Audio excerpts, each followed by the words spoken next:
Try. Jamie, can you hear us now?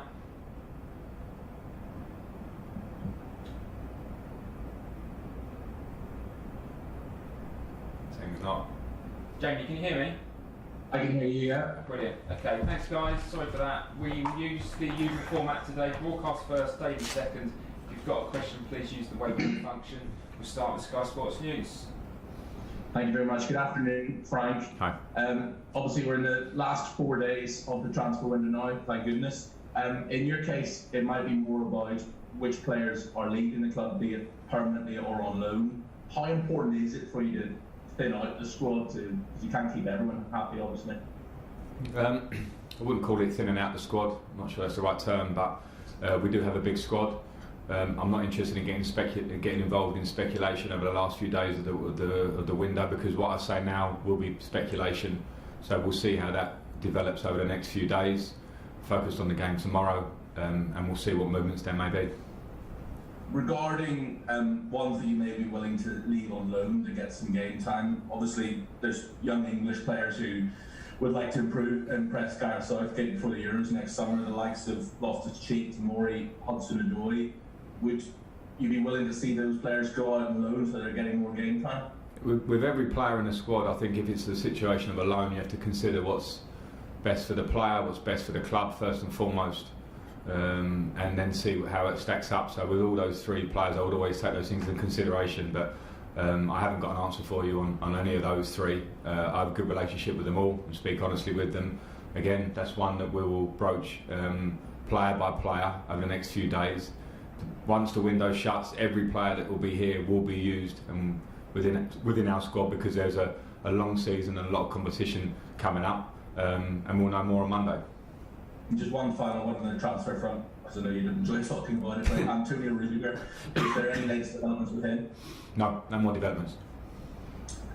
If we can move on to Mason Mount and how he's sort of coped since Tuesday, because okay, it's not Stuart Pearce in the semi-final of the World Cup, but it's still a tough thing for a young lad to go through. How have the rest of the squad rallied around him and you know, kept his chin up? Well, everybody rallied around Mason as they would any individual in the team. I've been the penalty misser, I've been the one in the squad where somebody else has missed. I think that's standard, and that's how it is. With Mason, I think Mason's biggest disappointment is the feeling that he may have let his teammates or myself or staff down. It's absolutely the opposite. I think what Mason's done since he's got in, the young boy who's been desperate to play for Chelsea in all his young life, and got in and been fantastic for us over the last 18 months, and missing a penalty in a round of the Carabao Cup to get knocked out is par for the course of someone of Mason's young talent that will go on to play in many a game as important, more important, have critical inputs into games, much more important. And I'm not trying to belittle the game, but I'm just talking about how his career is going to go. So he's supported by everybody at the club, and we all move on.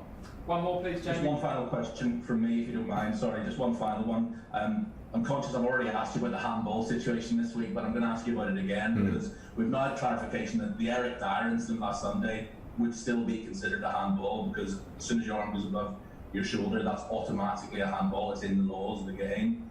Do we need to just strip the laws right back and say, you know, was it deliberate? Did you get an advantage from it? Have they become way too complicated now? I think with handball, unfortunately, you won't be able to distinguish what's deliberate and not. There's a grey area, a natural grey area, and I think that's tough. So I think it's more seeing now how the new, the slight amendment and how the referees put that into practice. We need to give that some time. It felt a healthy change when I read it. And let's see how it works in real time, because it's not also easy for the referees. It's a difficult rule to have a clinical decision on in those sort of in-between moments of natural positions and jumping and all those things. So we'll see. John Southall, 5 line. Hi, Frank. Hi, John. How important is this game at Palace, given obviously what happened at West Brom, Tottenham, just to try and kickstart things for you? It's important, John, as important as every game is. I know that's slightly a cliched answer, but I think we've started the season here. We've gone and won at Brighton, which was a tough game. I think they've shown that in their form in that game, and since then we lost to the champions with 10 men for 45 minutes when it was 0-0. And then at West Brom, of course, the first 30 minutes, 3 clear mistakes make goals, and normally you lose those games. We managed to get a point, so I think there's certainly some clear perspective needs to go into our first 3 games. But of course we want to win the game against Palace because we want to win games. We want to find that feeling of win and win and win, which is absolutely capable of this team. But we're absolutely very early on in the season as a group with players that are now coming fit, of new signings that will be getting more settled every day that we train together and improve together. So I'm not concerned. We will attack the game with confidence and a real desire to win, and that's what we should do with every game. And for you, obviously on Tuesday night, you had a few words on the touchline with Jose. As a young manager, is that important for you to try and put down a marker to other managers, or is it just your competitive edge? No, yeah, certainly not a marker. I think on the line, if you look like you are forced and trying to be, I don't know, what might be perceived as arrogant for what that looks like, or trying to portray a character, I think that sometimes can become maybe not real or maybe boring from the outside. I certainly don't do that. I just react as I see fit in the game. In the competitive nature, sometimes you can reflect and go, was that too much or not? That's fine. I don't think people should expect you to play, to not get caught up in the excitement sometimes, and that was just it. It's no big deal. Just a word about Roy Hodgson. I suspect you'd be fairly happy, wouldn't you, if you still had that competitive edge, that desire for the game, coaching at the age of 72? Yeah, absolutely. And when I talk about people putting on character or not, Roy has been an incredibly straight down the line manager, person, coach. His career is something that's beyond exceptional. I've got so much respect for Roy Hodgson and the job he does and the way he carries himself. Don't want to preempt it, but there'll be no touchline spats with me and Roy tomorrow because I've got too much respect for him and think he's just brilliant as a man. And just the normal question about Pulisic, Ziyech. What's the news on there? Pulisic is in the squad for tomorrow. He won't start the match because of the injury he's had, and it's been a difficult injury. And I am very keen to get him back in there. So it's great to have him back for himself and for the boost I think it gives the team. He's an important player for us. Hakim Ziyech is getting closer, but not quite fit enough to be on the bench. Okay, thanks, John. Olivia, PLP. Hi, Graham. Hi.